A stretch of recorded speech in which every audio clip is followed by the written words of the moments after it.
that dome, that stone facade. If you've watched a single Korean disaster movie, your brain already knows this building, even if you've never learned its name. This is Seoul Station, and Korea's most famous zombie outbreak began right here. Most people walk through a train station for exactly one reason: to leave. You buy a ticket, you find your platform, you're gone in 10 minutes. A station is a place you pass through, not a place you look at. But Seoul Station is the one you should stop and stare at. Because this isn't one building, it's two. And one of them has been quietly acting in Korean films and dramas for 100 years. The old station opened in 1925, designed in a grand Renaissance style by a disciple of the architect behind Tokyo Station. At over 6,600 square meters, it was hailed as the Orient's second station, right behind Tokyo. Let's start with the movie literally named after this place.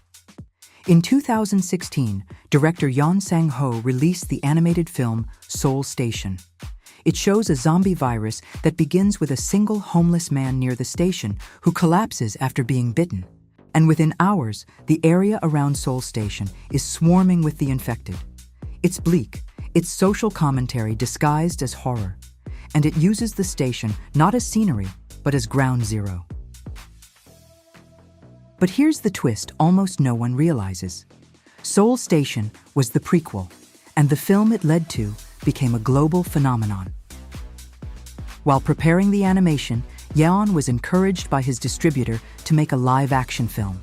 He kept the zombies, but built a different story. And that became Train to Busan. Released in 2016, it broke 10 million admissions in Korea and premiered at the Cannes midnight screening. And where does that doomed train depart from?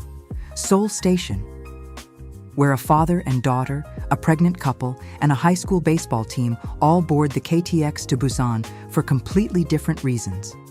Therefore, this humble platform is the launchpad of the most famous train ride in Korean cinema.